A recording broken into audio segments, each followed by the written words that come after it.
What's up? What's up? What's up? Welcome to another exciting episode of Uptown After Dark. This is the Uptown After Dark podcast where we talk about sex, love, sexuality, and relationships. And in the past, you guys should go definitely seek episode 5. We talked about love language versus sex language. And in my journey trying to understand love and how people work and how emotions work, I started to study the different languages of love, you know what I'm saying?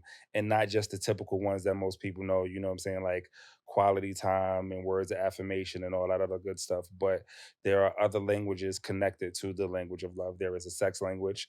And tonight we are also going to discuss fight language, right?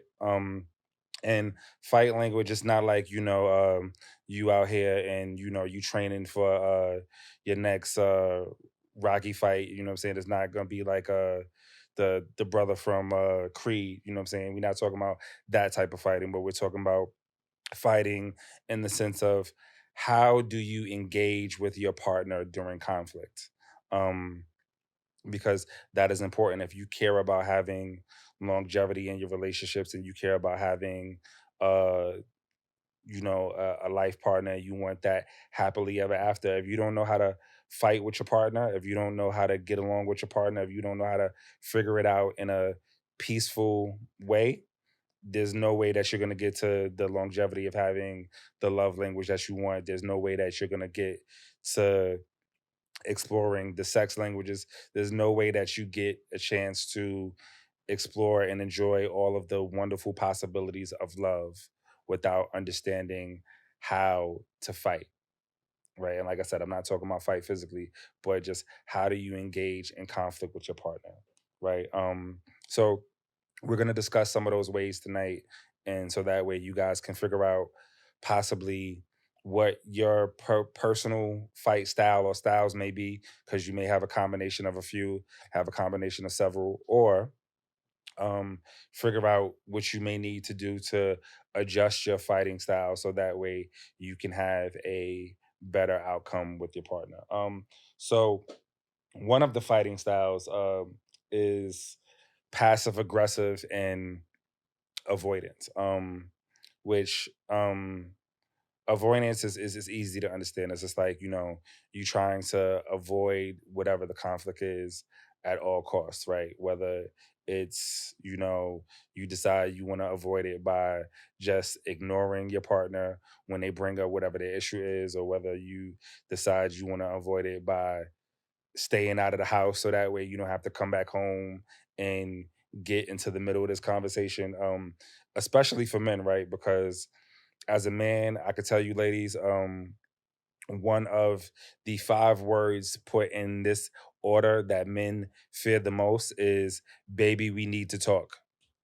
If a woman says to a man, baby, we need to talk, we instantly get anxiety. Whether he shows you or not, I am telling you, he is going to experience, even if it's a mild form of anxiety, because now he, and it's basically just about the fear of the unknown, right? Like it's like you're telling him, baby, we need to talk, but you didn't tell him what. And it's just like, no, babe, we just this when you get home, we just needed. So now, he got to spend his whole day running around in circles. Matter of fact, that's probably one of the closest ways we relate to women when it comes down to overthinking, because women definitely overthink, right? I think the only time a man gets in a space uh in his existence where he starts to overthink is when he hears those 5 words from his woman and he doesn't know what the hell the topic is, and now he's experiencing this anxiety, and this anxiety is causing him to overthink and is making him nervous as hell, because he's like, yo, is she gonna talk to me because I left the toilet seat up again? Did she look through my goddamn phone? Did she was watching Love and Hip Hop? It got triggered. Who the hell knows, right? And now we got to figure out what it is that she wants to talk. And listen, sometimes it be nothing. Sometimes it just be like, she wants to talk because her birthday's coming up and she want to plan the next trip, right? You know what I'm saying? But sometimes It could be because she was talking with her girlfriends all day and she had to listen to her girlfriends talk about how shitty her boyfriends are, and now she want to have conversations with you because she want to see if you just as low down as her girlfriend's man. You know what I'm saying? When leave that energy over there. Let your girlfriend do what she do. You know what I'm saying? Don't bring that shit home to your man. You know.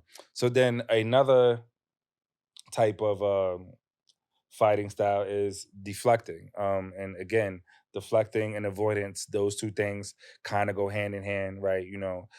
Deflecting could be, you know, when you have a conversation with somebody and then they're sitting there like, well, you always leave the toilet seat up, you know what I'm saying? And then it's just like, well, you leave the bathroom light on because they want to, you know what I'm saying, deflect from the topic at hand and move it on to something else because they don't really want to have to engage or have to take accountability, right? So they'll deflect to whatever the next thing is just so that they could, avoid having this conversation. So you gotta, what I'm saying, be aware to those things. Those things aren't bad because I mean, at the end of the day, I don't know too many people who really enjoy having uncomfortable conversation, but uncomfortable conversation is a part of life. Whether you're a parent and you got to have an uncomfortable conversation with your child, whether you're at the workplace and you got to have an uncomfortable conversation with your supervisor or colleague,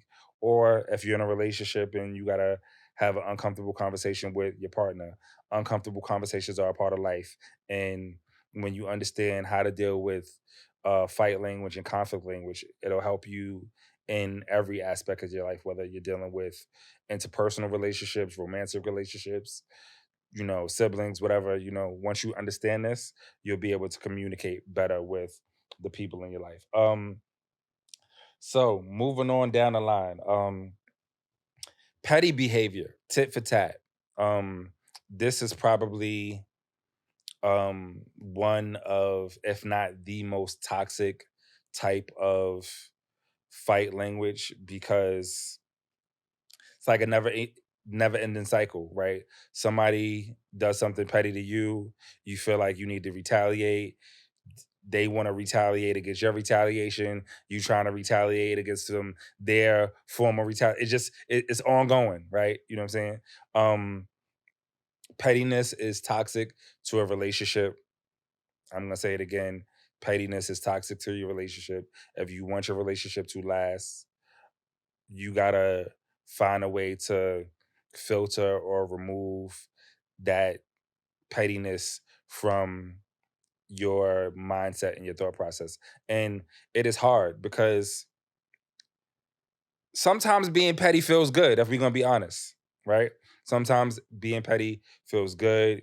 It makes you smile. It gives you that one up feeling. It makes you feel like you won, but it may not necessarily give you the peace that you are looking for in your relationship. It may not necessarily give you the happiness. And like I said, because it's an ongoing cycle, just know that if you once you participate in that cycle, if you decide to be petty and your partner is on the same type of time, y'all want to, match each other's petty energy, then when is it gonna stop? Y'all might as well just listen. If you think being petty is okay in your relationship, you might as well just keep yourself on a countdown and just know that you're gonna go through the terrible twos and every remember to follow that episode as well. Episode I believe that's 31, the terrible twos of dating. Uh just know that every 2 years you will probably be in a new relationship and you'll be repeating this cycle over and over because at some point the person that you're dealing with is going to get sick of your petty behavior. And even if they choose to participate for a little while, either you're gonna get sick of their shit, they're gonna get sick of your shit, and the relationship is not going to have any longevity. I promise you. Longevity and pettiness don't go with each other. So just keep that in mind, right?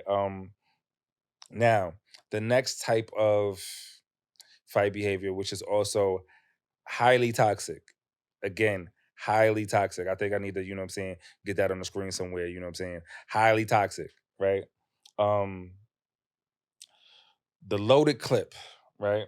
Um, Meaning, you know, uh, this is the person that holds on to past grievances and is ready at the drop of a dime to use them as a point of reference to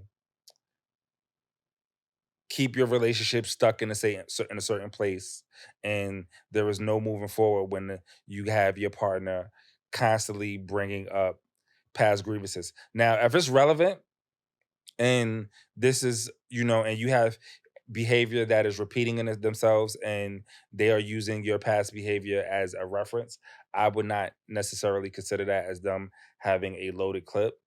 But because sometimes you need historical reference in order to convey certain points in a relationship.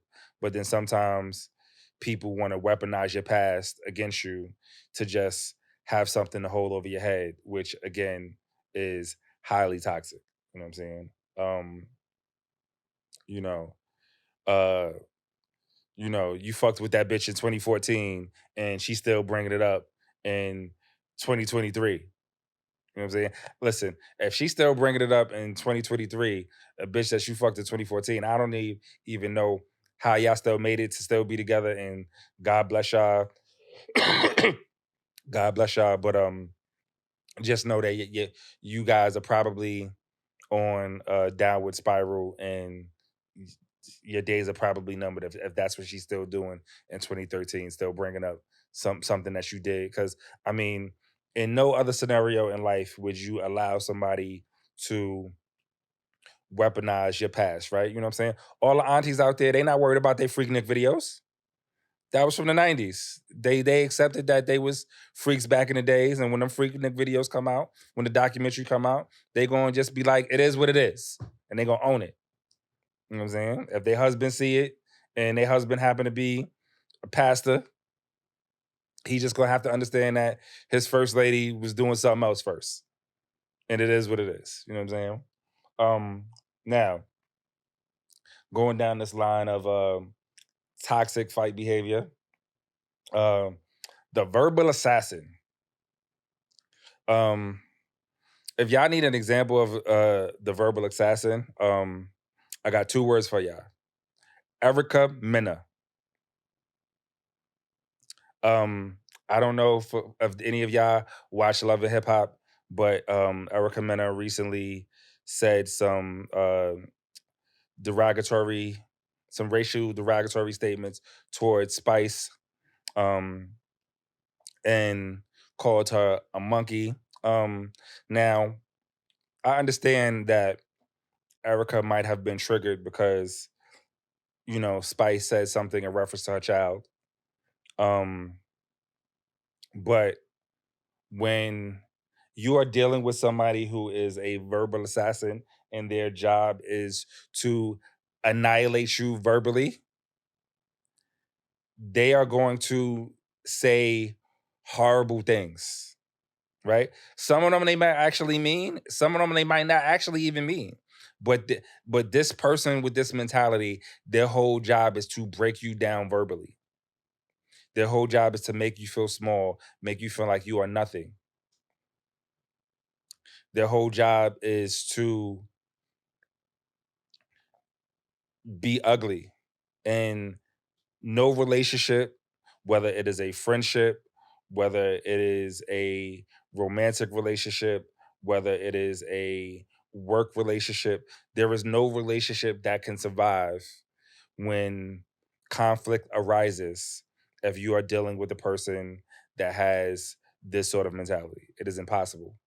You know what I'm saying? Because in life, sometimes we say things that we can't come back from. Um, Sometimes we say things that may just be unforgivable. And if you care about a person, you should never want to say anything that you can't take back.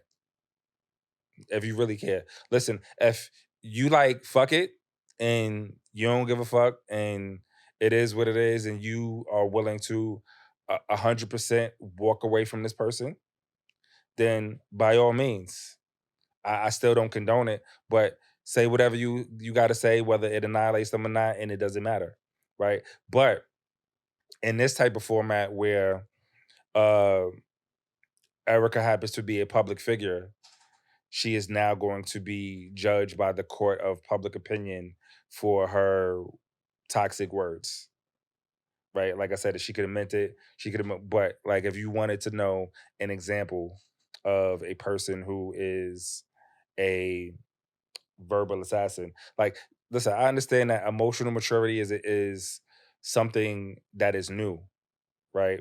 Everybody has not achieved emotional maturity, and that's what we do here at Uptown After Dark. You know what I'm saying?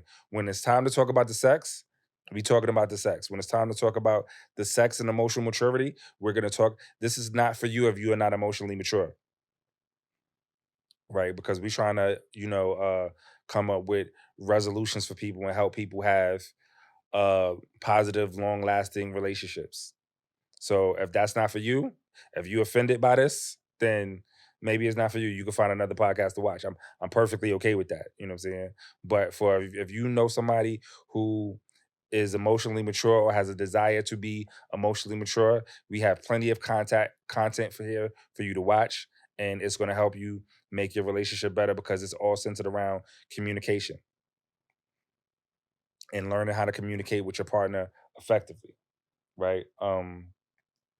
Moving along, we got, last but not least, the gaslighter. Woo, we all know a gaslighter, right? And usually, you know, uh, gaslighting and narcissism, those are two things that go hand in hand. Wherever you see a gaslighter, 9 times out of 10, you will see someone who has narcissistic tendencies. They may not be a full narcissist, but they will have narcissistic tendencies. And if you need more on that, you can always go check out episode 26 of the Uptown After Dark podcast. Um, you know, but the gaslighter, their job is to, manipulate their partner, make them think they're crazy, make them question themselves, um, and totally deflect from the issue that is at hand, right? And if you care about somebody, if your fighting style, if you're choosing to gaslight somebody and make somebody feel insecure, make somebody feel inadequate, make them question themselves, instead of taking accountability when you know you are really the person that is at fault, you also are a highly toxic individual and probably are not mentally suited to be in a healthy relationship. Um, because accountability is important, right? And communication is important, and whether you're communicating with your partner about, you know, you want to spice up your bedroom, you know, and you want to get it popping in your bedroom, or you want to communicate with your partner about you guys want to have a threesome. That's also episode 1 of Uptown After Dark, how to have a successful threesome. Listen, if you want to have great communication with your partner, um, it starts with being honest. It starts with taking accountability, and all these things are essential. Like fighting, all relationships have conflict, right? There are very few relationships that don't have conflict at some point, no matter what your relationship is. Like I said, whether it's a romantic relationship, it's two siblings, two friends, co-workers, no matter what it is, all relationships at some point have conflict. And if you don't know how to properly have conflict with the person that you have to interact with in whatever relationship that you are in, then there's not going to be any longevity in that relationship, because how do you if the person is saying ugly things and being disrespectful and toxic and petty, and they holding on to things unnecessarily, how are you supposed to work through all of those things to get back to the love, right? to get you got to work through those things to get back to the love, right? You got to work through those things so you can get back to uh having a healthy sex relationship, a healthy sexual relationship. You got to work, you got to know how to work through all of these things so that way you can get back to the job at hand. And the job at hand is y'all loving each other. That's always the job at hand, right? You know what I'm saying? So the goal is to, have some emotional maturity and resolve your conflicts.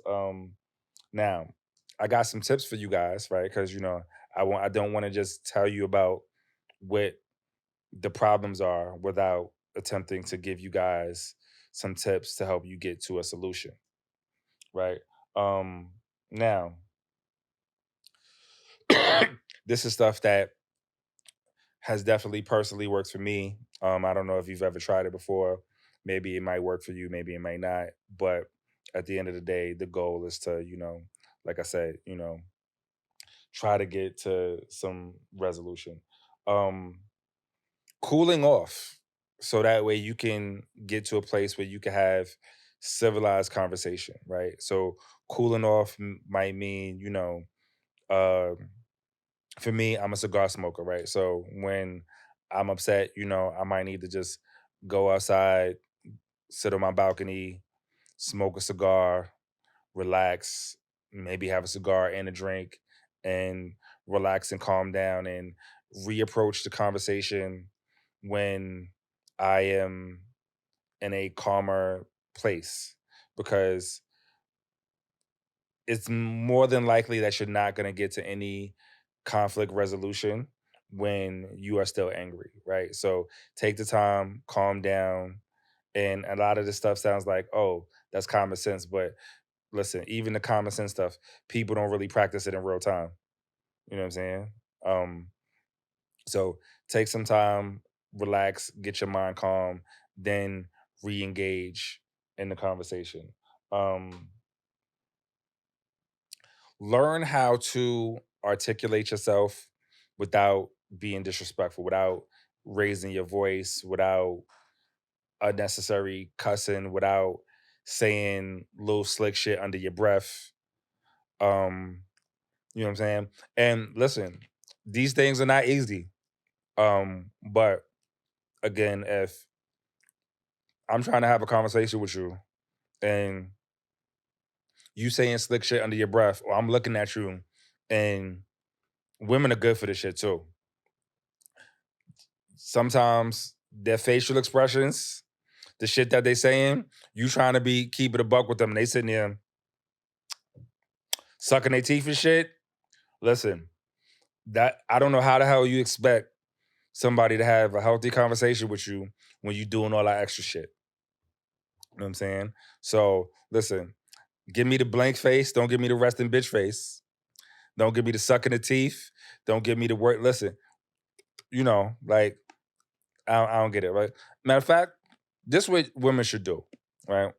My advice to women: pretend you at work and pretend it's you, your man, and your HR manager. Because I guarantee you wouldn't do all that extra stuff if you was in front of your HR manager. Because your HR manager would definitely, you wouldn't want them judging you, right?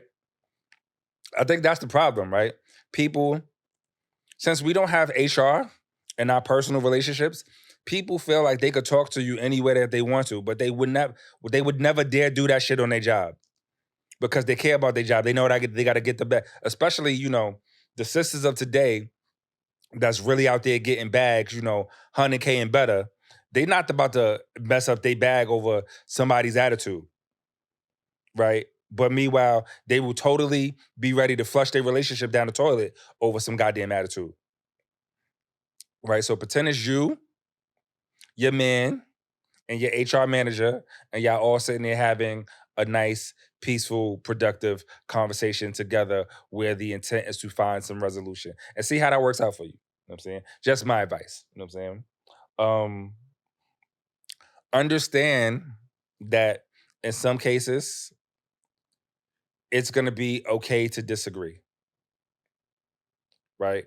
We may not come to an agreement, but I'm going to respect how you feel. I would hope that you respect how I feel, and that's just what's going to be, at least for now, at least until either circumstances change, and whether those circumstances means that maybe one of our viewpoints has changed and we have evolved mentally, so now I can better understand where you're coming from, or vice versa, or whatever the circumstances may be. But just understand that, you know, agree to disagree is okay, and that could be a permanent position, or that could be a temporary position. Who knows? But it's okay to agree to disagree. Um, Sometimes, if pretending that you are in front of your HR manager don't work, there's a real life HR manager that you could get for your relationship. It's called a goddamn therapist. Maybe you might need to sit in front of your therapist, and that therapist is going to act as your HR manager in real time. Because when you're sitting in therapy, right, you're not gonna do all the, I would hope you're not gonna do all the cursing and getting loud and getting belligerent, right? You know what I'm saying? Like, you have this person there as a human filter for whatever it is you're trying to discuss in real time. So if you can't work it out amongst yourselves, maybe you might want to seek some couples counseling. Um, it works, you know what I'm saying? Whether and now there's many ways to go. It could be couples counseling, it could be your pastor, it could be another married couple who you hold in high regard and respect. But when you reach issues in your relationship, um, that you realize are too much for you and your partner to resolve on your own, but you both still feel like we love each other and we want to work this out and we want to fight for this, then part of the next step in the fight might be to bring that third party in, whether that, like I said, whether that third party is another couple that you guys hold in high regard, who is going to sit there and be neutral and not take sides, but maybe be able to point out things that you guys aren't able to recognize because y'all too emotionally invested, or a therapist, or your pastor, however you want to go. But just know that even when things get rough, there's other options that you could take before quitting, right? You don't have to let, you know what I'm saying, the fight get so big that the fight leads to the annihilation of your relationship, to the ending of your relationship. Um, you know, um, and I would also say, this is a great thing to do.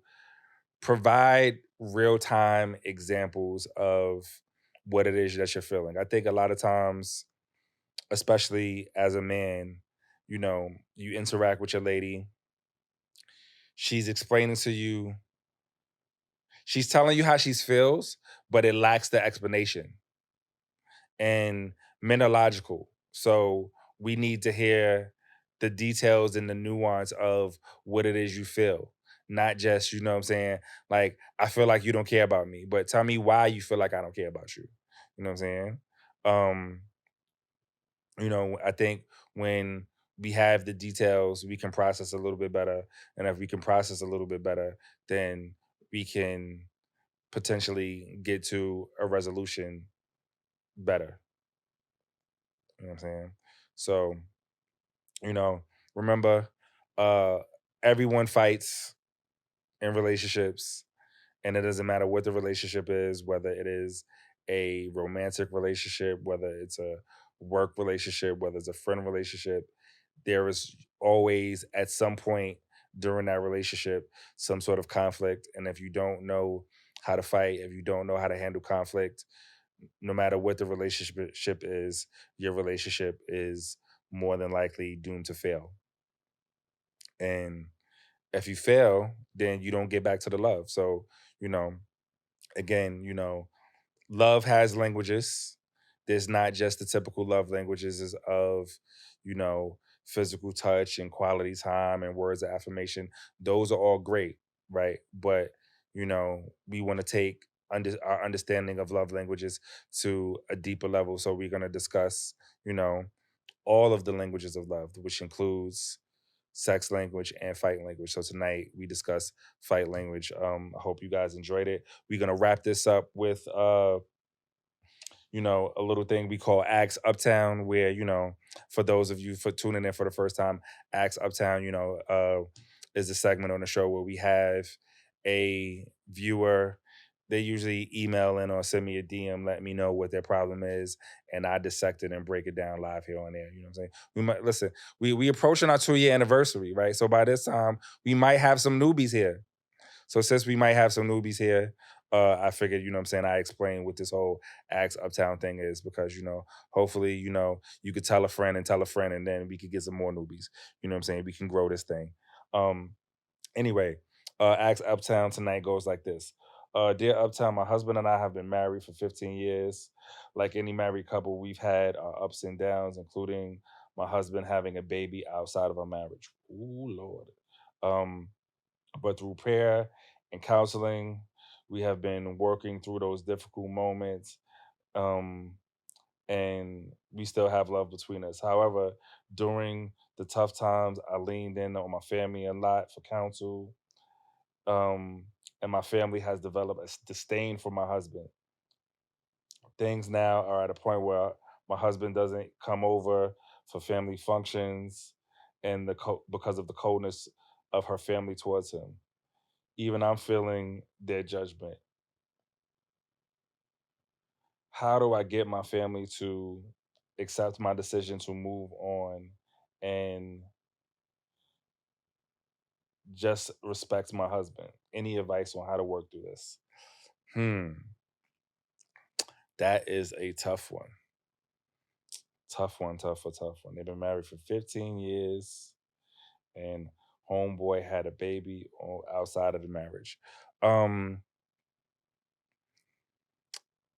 I think, see, this is a tough one, right? Because you want to be able to lean on your family and share with your family. Um, But I think the problem that so many of us have, right, is we will lean on our family and tell them all of the bad things.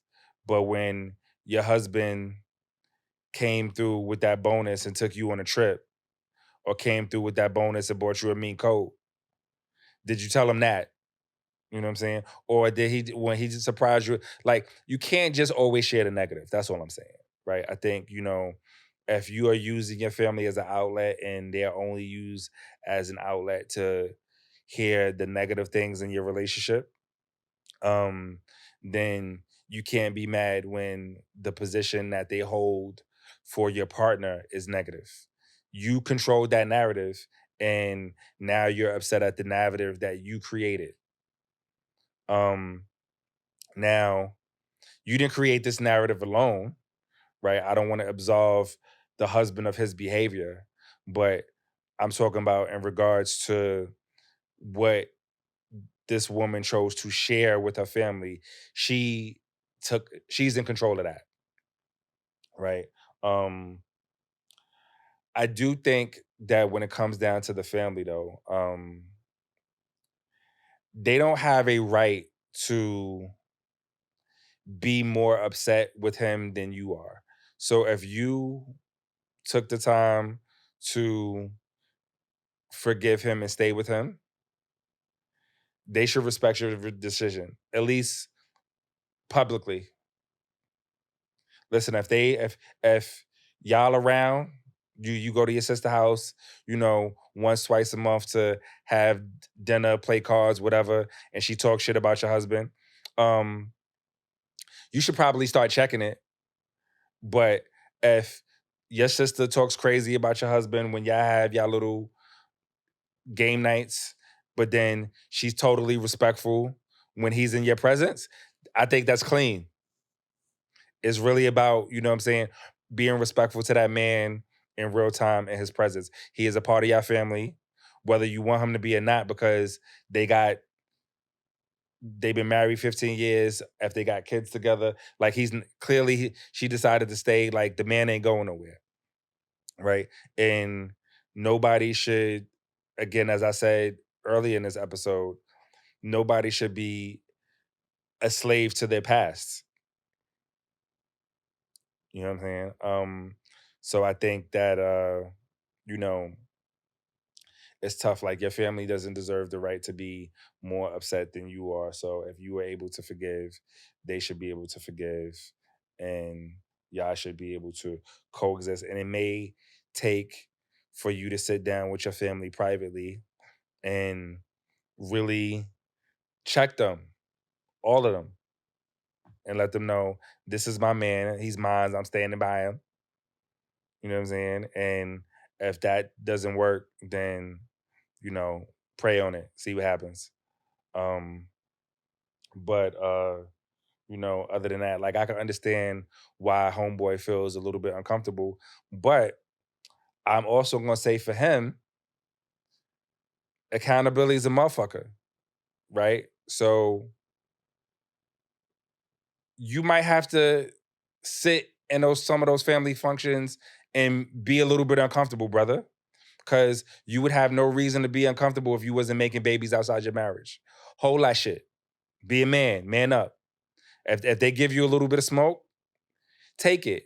I'm not telling you should take 5, 6 years of smoke, but if you go to 2 family reunions and two of them motherfuckers is uncomfortable, hold that. You know what I'm saying? Hold that and bring your new baby to the goddamn family reunion too, because that's still part of the family.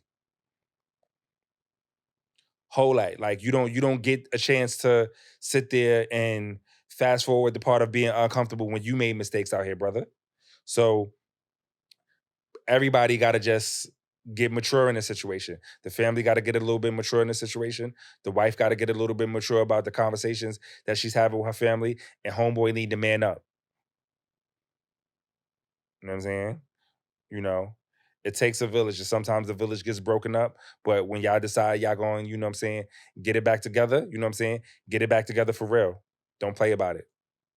Don't play with it. Don't play with it. Don't play with it. You know what I'm saying? That's all I got for y'all here at Uptown After Dark. I want to give a shout out to my brother Sleep. He couldn't make it here tonight. I want to give a shout out to the RCI fam. That is First Lady Ramona. That is Luke the Harlem Skywalker. That is Hollywood Dre. Shout out to my other family, the Convo. Shout out to Zay. Shout out to Danny. You know what I'm saying? Love y'all. Y'all doing great things on y'all end. Um, Shout out to anybody who watches Uptown After Dark, who is in the comments, sharing the episodes, all that good stuff. Definitely love you and appreciate you. You know what I'm saying? We trying to go this thing. We 2 years in. You know what I'm saying? September 16th actually makes our 2 year anniversary of this Uptown After Dark podcast. And shout out to WTF Media, right? Because literally when I started this Uptown After Dark podcast, I started out doing this in my apartment in Jersey. And then I decided, I wanted to elevate and grow my brand. And when I decided to elevate and grow my brand, I decided to do that with WTF Media, you know what I'm saying? And all of the engineers that I know and work with on a regular basis have been dope and amazing in this process of me growing my brand. Shout out to Wolf, shout out to Jordan. You know what I'm saying? Shout out to everybody, you know what I'm saying, at WC, but specifically Wolf and Jordan, you know what I'm saying? They've definitely looked out for me, you know what I'm saying, and had conversations with me to help me grow and develop this brand along with my partner. Shout out to the executioner, you know what I'm saying? Uh, that's all I got for y'all. Remember, you can live or be living. It is your choice, but those are two separate things. Peace. Catch y'all next time.